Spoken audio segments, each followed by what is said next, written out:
안녕하세요, 2호의 태용입니다. 여기는 팝업 스토어의 성지, 한국의 브루클린 성수인데요. 저희 오늘 2호에서 야심차게 준비한 큰 꿈을 향해 나아가는 분들을 위한 컨퍼런스이자 축제 리얼밸리 파크를 열게 돼서 지금 현장에 나와 있습니다. 저희 리얼밸리가 한국에서 세계로 나아간 미국, 동남아, 기타 등등에서의 커리어 리더분들을 많이 조명을 하잖아요. 그래서 첫째 날은 글로벌 커리어에 관한 세션들이 준비되어 있고, 그리고 둘째 날에는 2호 하면은 기업가 정신, 안트로프너십이잖아요. 창업가들을 위한 세션이 준비되어 있습니다. 100번 말로 하는 것보다 한 번 보는 게 낫죠. 저랑 같이 한번 현장 구경해 보시죠.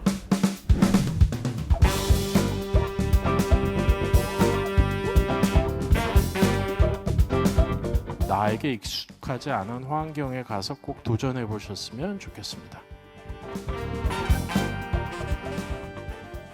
어떻게 창업을 하면 뭐부터 시작을 해야 될까? 이런 점들이 있습니다.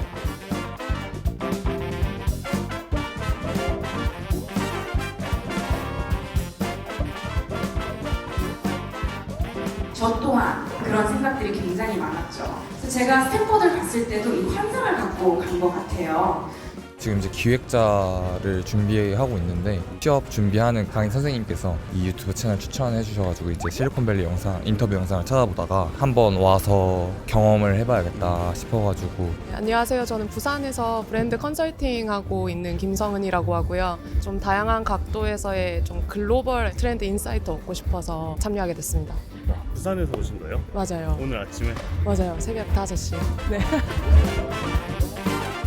85%? 아, 그러면 큰일 나는데 어떻게 하죠?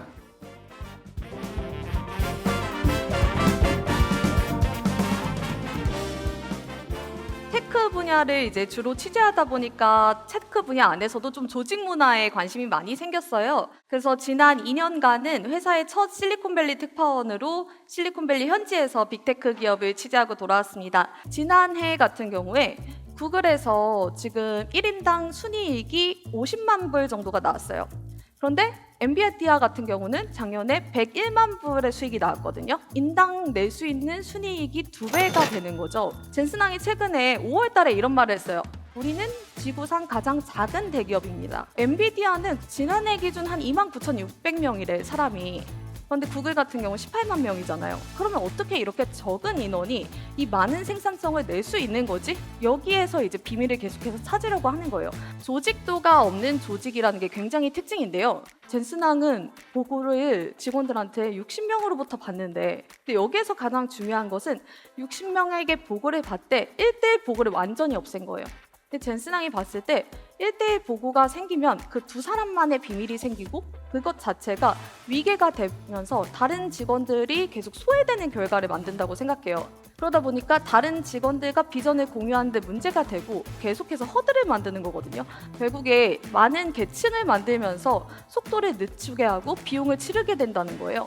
이것도 요새는 실리콘밸리에서 굉장히 주목하는 부분인데, 사람이랑 일 잘하고 싶어? 아니면 AI 에이전트랑 잘하고 싶어? 근데 이게 하나만 중요한 게 아니라 이 두 가지를 잘할 수 있고 이 밸런스를 잘 유지하는 게 굉장히 과제가 되고 있습니다. 그래서 인당 생산성은 높이고 또 컬처핏에 맞게 서로 협업하지만 동시에 내가 모두 팀장이 되어서 AI 에이전트를 다루는 능력, 그것들이 굉장히 중요하기 때문에 젠슨항도 그래서 AI에 대한 직원들의 적응, 그리고 AI에 대한 문해력, 이런 부분들을 온보딩 이상으로 신경을 쓰고 있다고 밝혔습니다. 그럼 여기에서 이런 기업들에서 일을 하기 위해서 가장 필요한 역량들이 뭘까? 한 5년에서 8년 차 또 10년 차까지 굉장히 방향성에 대해서 고민도 많이 들고, 이렇게 성장하고 싶은데 나 어디까지 온 거지 하는 분들이 굉장히 많을 것 같은데, 여기서 좀 중간 점검을 하고 다시 계획을 세우시고 싶은 분들께 되게 도움이 많이 될 것 같아요.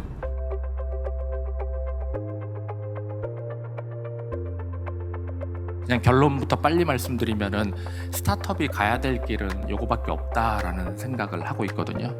하나의 나의 명확한 강점이 있는 도메인을 가지고 그거를 AI랑 곱하는 그런 서비스죠. 이런 서비스면 하지 말아야 돼요. 그냥 내가 어떤 신기한 걸 만들던 간에 오픈 AI가 피처로 집어넣으면 끝나는 것들은 아무 의미가 없다는 거 지난 3년간 한번 보셨으니까. 샘 알트만이 되게 유명한 얘기도 하잖아요. 모델이 슈퍼 인텔리전스화 될 테니까 그 인텔리전스화 되기 전에 필요할 것 같은 이 잡다구리한 컴포넌트 같은 거 만들지 마라 라는 얘기 하거든요.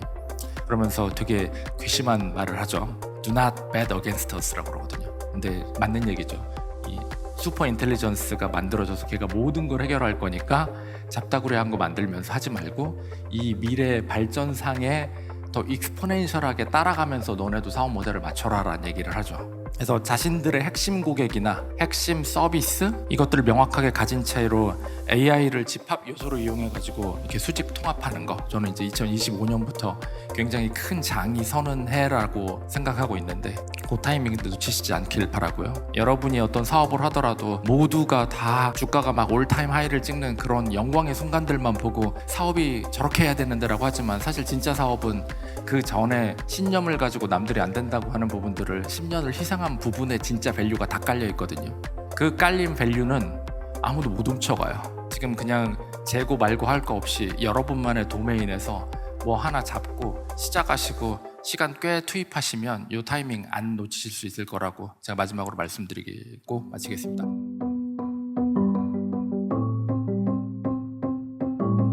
저는 2017년도에는 이제 자율주행을 한번 해보자, 그냥 자율주행 할것 같으니까. 글로벌 여성 여행사의 노매너의 대표를 맡고 있는 김효정입니다. 30초를 드릴게요. 30초를 드릴 테니까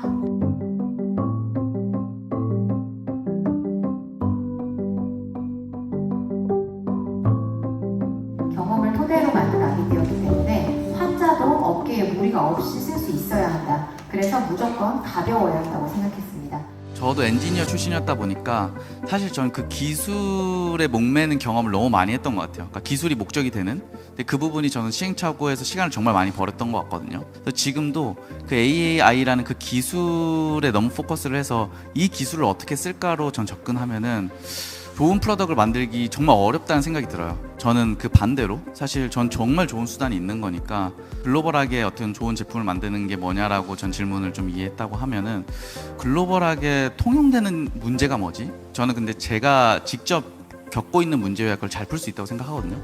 내가 겪고 있는 문제들 중에서 어떤 문제가 문화 상관없이 글로벌하게 사람들이 겪고 있는 정말 심각한 문제일까를 먼저 정의하는 거를 조언으로 드릴 것 같아요.